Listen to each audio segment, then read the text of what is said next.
ప్రముఖ సినీ నటి శ్రీమతి సంగీత గారి ప్రారంభించారు. IVF చికిత్సలో 25% భారీ discount, free doctor consultation, free ultrasound scan. 49 అంటే సంతానం, 49 అంటే సంతోషం.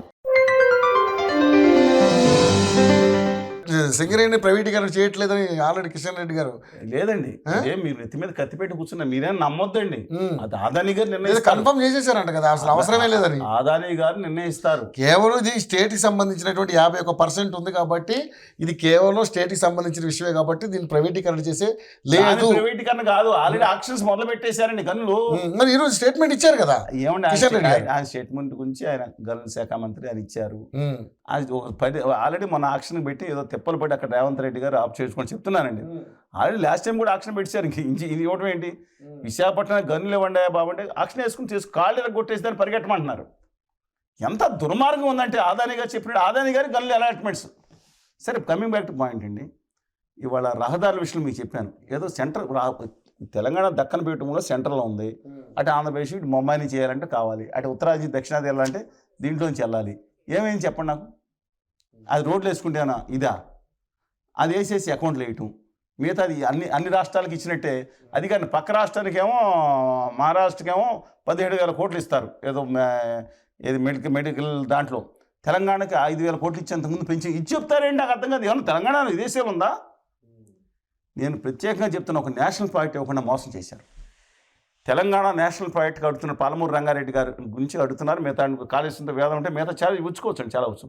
అది ఇవ్వకుండా పాలమూరు అంటే మీకు తెలుసు కదా, మహబూబ్నగర్ జిల్లా ఒకసారి చూడండి, నది పరివేష్టితమైన ఒక దిండు ఒకటి నడుస్తూ ఉంటుంది. ఇది కాకుండా అటు పైనుంచి ఇలా తిరిగి ముడేపున్న కృష్ణానది ఉంటుందండి, నాగసారి జిల్లా. కానీ చాలా నిర్లక్ష్యం చేయబడిన ప్రాంతం.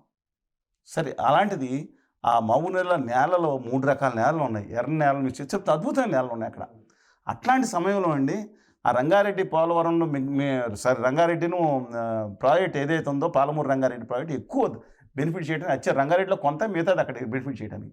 ఒక నేషనల్ ప్రాజెక్ట్ ఇవ్వకుండా ముందు కిన్బట్వా ప్రాజెక్ట్ పెట్టి బడ్జెట్లో పెట్టేశారు. ఇంతకుముందు కిన్బట్వా ప్రాజెక్ట్ 5,000 కోట్ల ముందు ఇనిషియల్గా అడాకు రిలీజ్ పెట్టారు. కాదే బాబు, తెలంగాణకు కూడా ఇవ్వండి, ఆంధ్రప్రదేశ్ కూడా ఉంది, ఆంధ్రప్రదేశ్ కూడా మోసం చేస్తాను పక్కన పెట్టండి, ఒక నేషనల్ ప్రాజెక్ట్ ఏంటి ఇవ్వండి బాబు అని అడిగితే, మళ్ళీ కాకుండా ఆంధ్రప్రదేశ్కి తెలంగాణకు అన్యాయం చేసేటట్టు అలాట్మెంట్ లేకుండా నికర్జాల లేకుండా అప్పర్ భద్ర ప్రాజెక్టు ఇచ్చేశారు. మన 5,000 కోట్లు పెట్టి బడ్జెట్లో పెట్టి ఇచ్చేశారు. అప్పర్ భద్ర అంటే తుంగభద్రలో భద్రా ప్రాజెక్టుకి రాష్ట్రాల సంబంధం లేదంటూ తీసుకొచ్చి పెట్టేశారు. అది కూడా పోలవరం ప్రాజెక్ట్ కంప్లీట్ అయితే దాంట్లో వచ్చే నీళ్లు ఉన్నాయి కదని పోలవరం ప్రాజెక్టుకి అవతల భద్ర ఎక్కడ ఉందండి? నేను దయచేసి నీటి నిపుణులు ఒకసారి ఆలోచించండి. లింకేజ్ 1980లో సంతకం పెట్టుకున్న ప్రకారం 34 టీఎంసీలు పై రాష్ట్రాలకు 2014 వెళ్తాయి. పోలవరం కంప్లీటే కాలేదు కదా. అసలు ఏమన్నా అర్థమవుతుందని నేను చెప్పేది, చాలా డెప్త్గా ఆలోచించండి. కంప్లీట్ కాకుండా అప్పర్ భద్రాకి అయితే తెలంగాణ పట్టుకోవడానికి ఆంధ్రప్రదేశ్ పట్టుకోవడానికి ఎందుకు ప్రయత్నించారు? సరే కట్టుకోవచ్చు, కానీ నేషనల్ ప్రాజెక్ట్ ఎందుకు వెళ్ళలేదు? తెలంగాణ ఒక ప్రాజెక్టు బతిమాలుతున్నారు కదా. ఇది అయిపోయింది. ఒక మెట్రో రైలు ఎయిర్పోర్ట్ కనెక్ట్ చేయాలని అడుగుతుంటారు. ఇక్కడ ఇవ్వకుండా చౌదరి చరణ్ సింగ్ ఎయిర్పోర్ట్ ఎంత ఉందండి? కాన్పూర్ ఎంత ఉంది, లక్కురే ఎంత ఉందండి? హైదరాబాద్లో పోల్చుకుంటూ ఉంటుంది, దానికి మాత్రం ఉంది. 7 నగరాల్లో మెట్రోలు అవుతున్నాయి, ఆంధ్రప్రదేశ్లో 0, తెలంగాణలో చెప్తున్నా అండి ₹1 ఇవ్వలేదు. ఇలా మీద తోసేయటం ఒక్క విషయంలో కాదని నేను చెప్పేది, మెడికల్ కాలేజీల విషయంలో మూసీ రివర్ ప్రక్షాళన కోసం కూడా అడిగారు, దానికి కూడా ఏం ఇస్తారండి. నేషనల్లో బోల్డ్ అంత నిధులు ఉన్నాయి.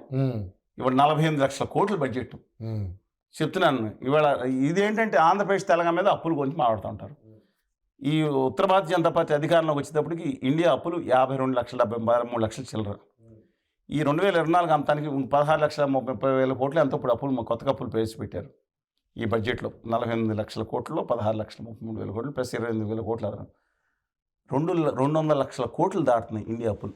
ఈ భారతదేశం 200 లక్షల కోట్లు. మీరు చెప్పే ఫిగర్ కరెక్ట్, మీరు విన్నది కరెక్ట్. ఈ 24-28 సంవత్సరాంతానికి 200 లక్షల కోట్లు దాటిపోయింది. అంత అద్భుతంగా చేశారంటే ఇంకోటి చెప్తాను, తెలంగాణ రూపాయి పెంచలేదండి ఇప్పుడు డీజిల్ మీద, ₹1 పెట్రోల్ మీద పెంచలేదు. కేంద్రం ఏం చేసింది, ₹3.20 ఎంత ఉంటే డీజిల్ మీద ₹21 పెంచేసి ₹5 తగ్గించామన్నారు.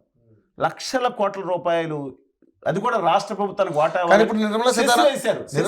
రాష్ట్ర ప్రభుత్వాన్ని ఒక్కరు చూడండి ఇంత కుట్ర.